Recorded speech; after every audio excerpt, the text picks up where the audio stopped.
कल्पना कीजिए एक ऐसे शख्स की जो अपनी ही जाति के रसूखदारों के बीच खड़ा होकर उनकी आंखों में आंखें डालकर कह सके कि तुम गुनहगार हो, जिसे न तो सत्ता का मोह था और न ही मंचों की चमक धमक का। अक्सर कवि सम्मेलनों में जब लोग रेशमी लिबास पहनकर इश्क और चांद की बातें कर रहे होते थे, तब उत्तर प्रदेश के गोंडा से आया एक साधारण सा दिखने वाला आदमी धोती और अंगोछा लपेटे माइक थामता था तो उस दौर के बड़े बड़े सूरमा कवि भी अदम गोंडवी के मंच पर आते ही असहज हो जाते थे, क्योंकि अदम साहित्यिक मर्यादा के नाम पर सच को छिपाना नहीं जानते थे। वे सीधे उन कुर्सियों को चुनौती देते थे जिन पर सत्तासीन लोग बैठे होते थे। अदम का मानना था कि अगर कविता समाज के सड़े हुए घावों को न दिखा सके तो ऐसी कविता का मर जाना ही बेहतर है। तभी तो उन्होंने भरी महफिल में गरजते हुए कहा था, आंखों पर पट्टी रहे और अकल पर ताला रहे, अपने शाहे वक्त का यूं मर्तबाल आला रहे। एक जनसेवक को दुनिया में अदम क्या चाहिए, चार छह चमचे रहे, माइक रहे, माला रहे। जय हिंद। मेरा नाम आफ्ताब आलम है। आज मैं बात करूंगा हिंदुस्तान के उस बेबाक शायर की जिसने गजल को नवाबों के दरबार से निकालकर मजदूरों की बस्ती में खड़ा कर दिया। अदम गोंडवी 1947 में आजादी के ठीक बाद पैदा हुए। अदम ने ताउम्र इसी बात पर सवाल उठाया कि क्या आजादी सच में उन लोगों तक पहुंची है जो फुटपाथ पर दम तोड़ देते हैं। उनकी शायरी किसी महबूब की जुल्फों की नहीं, बल्कि भूख से जलती हुई आंतों की दास्तान है। 100 में 70 आदमी फिलहाल जब नाशाद है, दिल पर रख कर हाथ कहिए, देश क्या आजाद है। कोठियों से मुल्क के मेयार को मत ताकिए, असली हिंदुस्तान तो बात पर आबाद है। जिस शहर के मुंतजिम अंधे हों जलवागाह के, उस शहर में रोशनी की बात बेबुनियाद है। अदम गोंडवी को पढ़ना किसी ठंडी हवा के झोंकों जैसा नहीं, बल्कि यह चिलचिलाती धूप में नंगे पैर चलने जैसा एहसास है। वे महज शब्द नहीं बुनते थे, वे उस सड़ांध को कुरेदते थे जिसे समाज ने सभ्यता के नाम पर ढक रखा था। उनकी गजलों में अवधि का सोंधापन तो था, पर उसमें छिपी सच्चाई का खुरदरापन सत्ता के गलियारों में हलचल मचा देता था। जब वे भूख पर लिखते थे तो पढ़ने वाले की रूह कांप जाती थी, क्योंकि उनके लिए भूख कोई दार्शनिक विचार नहीं, बल्कि एक कड़वी हकीकत थी जो फरवरी की सुबह की तरह पीली और बीमार थी। घरों में ठंडे चूल्हे पर अगर खाली पतीली है, बताओ कैसे लिख दूं।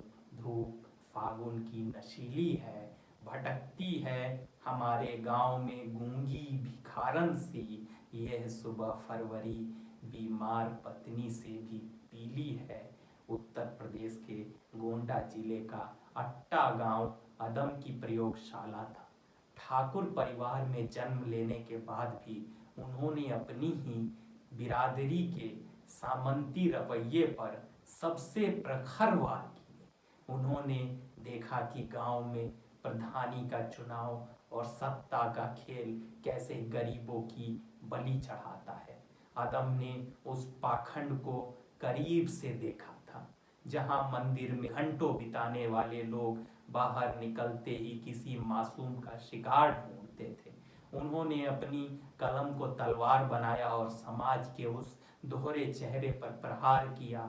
उन्होंने लिखा था, जितने हरामखोर थे कुर्बे जवार में, प्रधान बनकर आ गए अगली कतार में। जब 10 मिनट की पूजा में घंटों गुजार दे, समझो कोई गरीब फंसा है शिकार में। अदम की गजलें किसी एक मजहब या वर्ग की बपौती नहीं थी। वे उस गंगा जमुनी तहजीब के आखिरी सिपाही थे जो राजनीति की गंदी चालों को समझ चुके थे। जब देश को मंदिर मस्जिद के नाम पर सुलगाने की कोशिश होती थी तो अदम अपनी शायरी से उस आग को ठंडा करने का काम करते थे। उन्होंने साफ कहा कि जंग अगर लड़नी ही है तो उस लाचारी और मुफलिसी के खिलाफ लड़ो जिसने इंसान का वजूद मिटा दिया।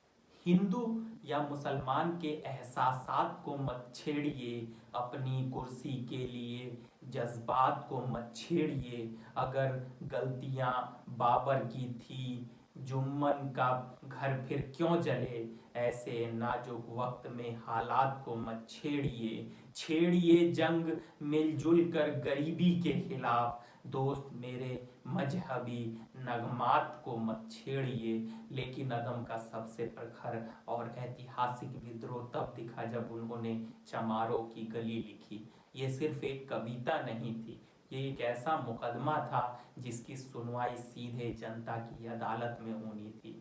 एक दलित किशोरी कृष्णा के साथ हुई दरिंदगी और उसके बाद सामंती वर्चस्व की हिंसक सुरक्षा, अदम ने इस पूरे सच को नग्न कर दिया। एक स्वर्ण कवि का अपनी ही जाति के खिलाफ इतना तीखा खड़ा होना साहित्य में किसी धमाके से कम नहीं था। इस साहस की कीमत उन्हें अपनों के बहिष्कार और धमकियों के रूप में चुकानी पड़ी, पर अदम कभी झुके नहीं। अदम ने पूरी बेबाकी से कहा, आइए महसूस करिए जिंदगी के ताप को। मैं चमारों की गली तक ले चलूंगा आपको, जिस गली में भूखमरी की यातना से ऊब कर मर गई फुलिया बेचारी ये कुएं में डूब कर। कल को यह वाचाल थी पर आज कैसे मौन है, जानते हो इसकी खामोशी का कारण कौन है। अदम ताउम्र फकीरी में रहे, लेकिन उनका जमीर किसी शहंशाह से भी बड़ा था। वे दिल्ली या मुंबई के स्टूडियो की चकाचौंध को छोड़कर ताउम्र अपने गांव की मिट्टी और अपनों के बीच रहे। उन्होंने सत्ता के गलियारों में बैठे उन लोगों के पाखंड को खूबी करीबी से देखा था जो सुबह वंदे मातरम गाते थे और शाम को देश की संपदा को नीलाम करने का सौदा करते थे। उनके लिए खादी का उजला लिबास भ्रष्टाचार का सबसे बड़ा पर्दा था। काजू भुने प्लेट में, विस्की गिलास में उतरा है राम राज विधायक निवास में। पक्के समाजवादी हैं तस्कर हो या डकैत, इतना असर है खादी के उजले लिबास में। जो डलहौजी ना कर पाया वो ये हुक्मरां कर देंगे, कमीशन दो तो हिंदुस्तान को नीलाम कर देंगे। 18 दिसंबर 2011 को अदम गोंडवी की वह अदम्य आवाज हमेशा के लिए खामोश हो गई। अस्पताल के उस ठंडे कमरे में उन्होंने अपनी अंतिम सांस ली, लेकिन उनका अंतिम सफर बिल्कुल वैसा ही था जैसा उनका जीवन, सादा और गरिमामय। उन्हें किसी वीआईपी गाड़ी में नहीं बल्कि गांव वालों के कंधों पर एक साधारण चारपाई पर ले जाया गया। अदम भले ही चले गए हों, लेकिन उनकी गजलें आज भी हमारी व्यवस्था से सवाल करती है और युवा पीढ़ी की हताशा को आईना दिखाती है। जिस्म क्या है, रूह तक सब कुछ खुलासा देखिए। आप भी इस भीड़ में घुसकर तमाशा देखिए। जो बदल सकती है इस दुनिया के मौसम का मिजाज, उस युवा पीढ़ी के चेहरे की हताशा देखिए। जल रहा है देश ये, बहला रही है कौम को, किस तरह अश्लील है संसद की भाषा देखिए। मैं देश के युवा पीढ़ी से कहूँगा कि वो अदम को न केवल पढ़े बल्कि अदम की तरह यातना, भूखमरी, गरीबी को महसूस करे। और जातिवाद धर्मवाद का खुला विरोध करे। आज का युवा अदम को समझे और अपने विचारों में जिंदा रखे। अदम ने मंचों पर चढ़कर कभी मोटी रकम नहीं मांगी थी। अदम ने हमेशा कहा, मेरी कविताओं पर तालियां मत बजाओ, बस उसके एहसास को अपने भीतर जिंदा रखो।